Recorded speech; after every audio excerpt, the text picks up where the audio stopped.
Hi and welcome to my PlayHouse, and today I want to talk to you about storage and try and give you an overview of what the different storage solutions are, mostly because I think they're kind of complicated, and I do believe that many people don't know what is covered behind these different storage terms. So storage, first we have traditional storage. Traditional storage is kind of where older data center technology lies. Single servers will have their internal disks. They might be connected to a SAN. Traditionally, the compute, the storage, and the network are separate components. You can have Lenovo servers, you can have IBM storage, you could have Cisco networking, and that would be very traditional. Internal drives in a server is kind of the traditional way. But today you can do a lot of smart things, and that when we come down to the virtual part here, that is when you have virtualized the storage. You have made a layer between the physical drives and the storage that you are presenting to the operating system, which means that you have virtualized the storage, which means that you have this layer between them where you can do stuff. You can move storage around. You get an increasing number of features. Then we have converged storage. With converged storage, it more or less means that we are now controlling this storage. The management of this converged storage has been put into a single interface. So we could have many with converged storage, but we are controlling them from one place. Then when we go down to hyper-converged, then we kind of have everything converged. Then we have the compute, the network, and the storage, and we control all of these things from one place. That could be vCenter when we are talking VMware. It could also be Nutanix, or it could be Simplicity, depending on which brand or vendor you are dealing with. So, but let's start with the traditional. In the traditional data center, we have the compute, the server, the network, the switches, and the storage as separate components, with the exception of the single standalone server, where you often have drives in the server, you could have a couple of drives here for the OS operating system, and then you could add like a RAID 5 for your data. And you know what, we better make it a RAID 6, because otherwise you guys will be complaining that RAID 5 is not good for the data center. You might be right. There. If this is one of two servers and it has a PAL down here, well, RAID 5 would be okay on both of the servers if they were in a cluster and fail over and stuff. But that's a very traditional way of having that. You have an operating system and you have data, and you just have that one server. It is connected to a switch out there somewhere, and well, you have kind of combined compute and storage in one box, but that is very traditional. Other options is that the storage is in separate boxes. Let's just have a storage box. It has a lot of drives, so this could be it could be just attached to this server. In that, it's a DAS, and that stands for directly attached storage. So more or less, it's just more disk shelves here, and they are in a different box because there wasn't room for them up here. So we have a RAID controller in the back of the server that has a cable that goes out to a box. It might have a body down here with even more drives, and you can kind of put these boxes on a chain. Even a cheap RAID controller or HBA for external connection of DASs will do 256 drives and up to 1,000 or more. It's no problem. Then we have another solution. If it isn't a dash, let's break this. Let's get rid of this one for now. we can have a SAN, and that usually goes through a switch. So we would have a switch here, lots of ports.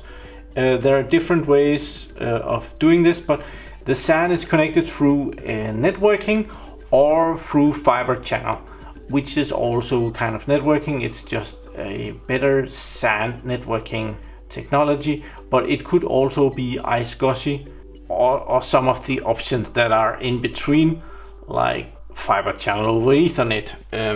There's a lot of standards for connecting your server to your SAN. And a SAN is a component where you give your servers access to raw data. So you tell the SAN that well, you can stripe over all of the disks, but well, part of the SAN, let's just do something. This part here, we're gonna give that to this server up here, and the server will see it as a drive that it first has to format, and it has to make a volume on it. Then it can be using that volume, and the server owns it.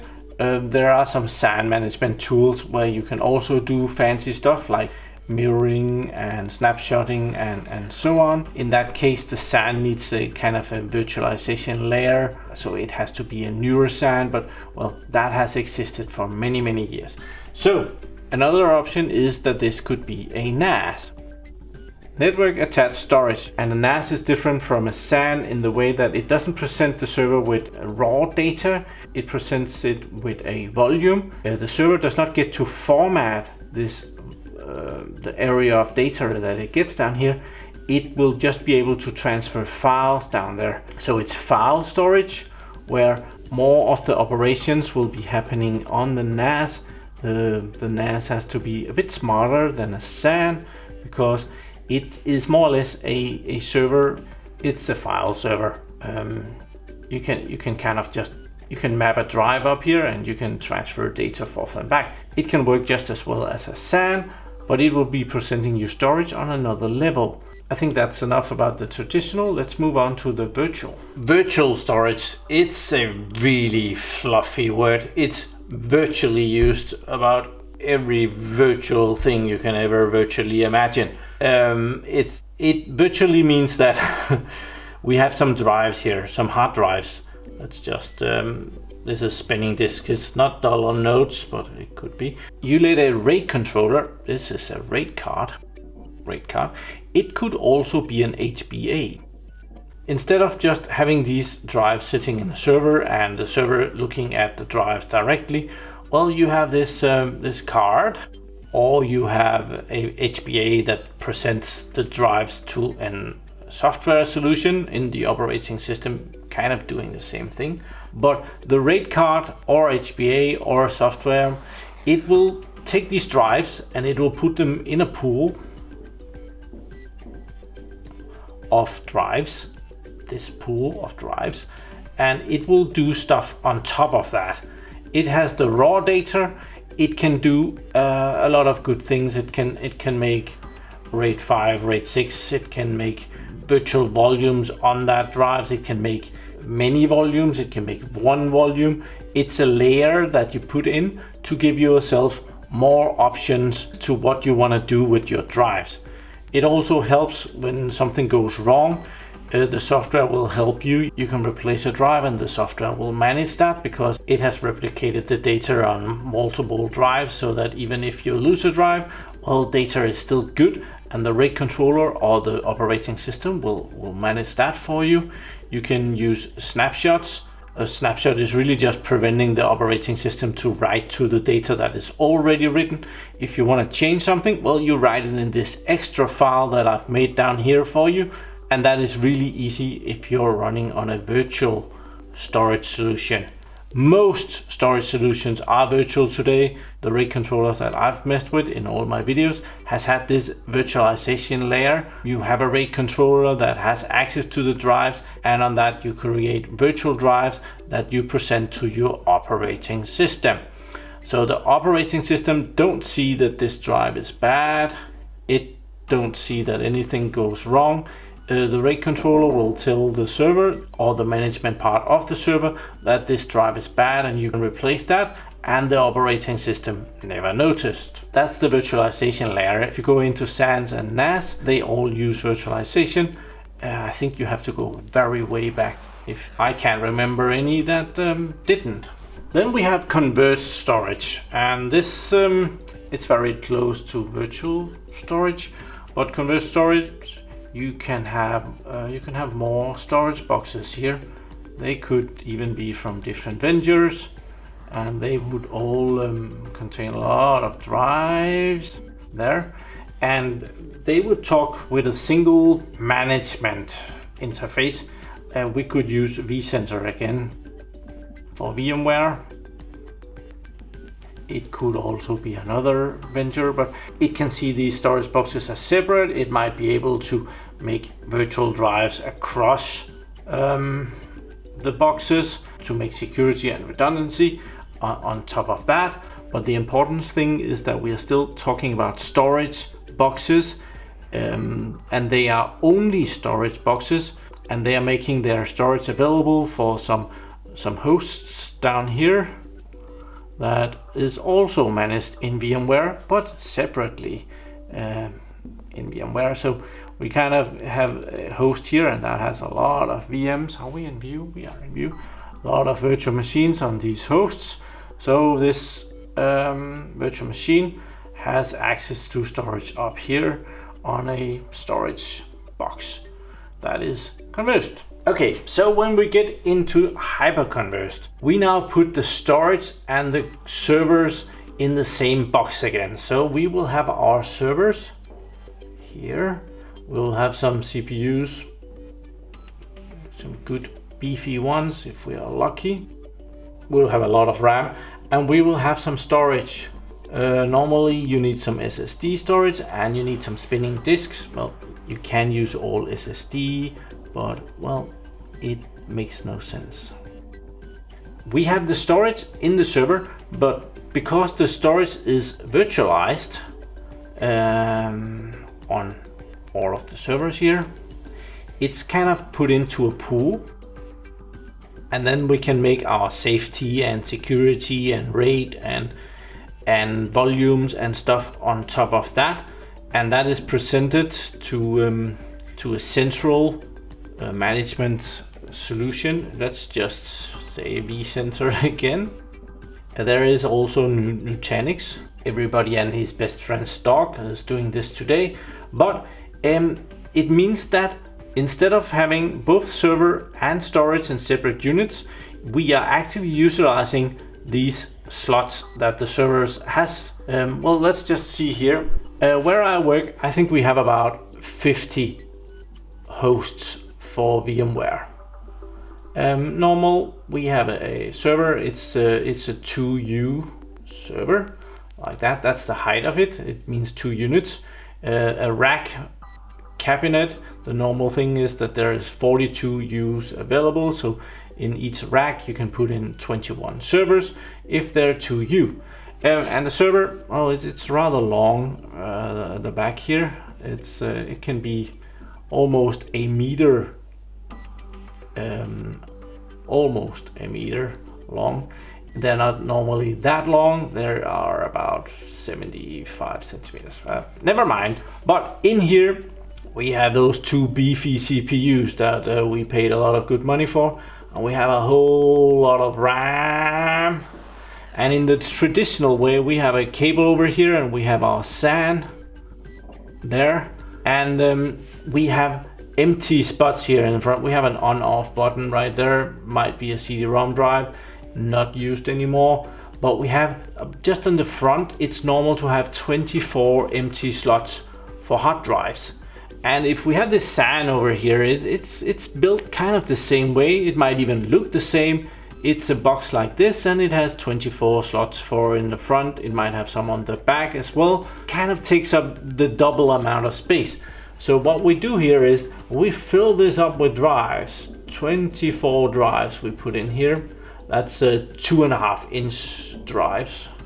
If it's 3.5 inch, there is normally only room for 12 of those.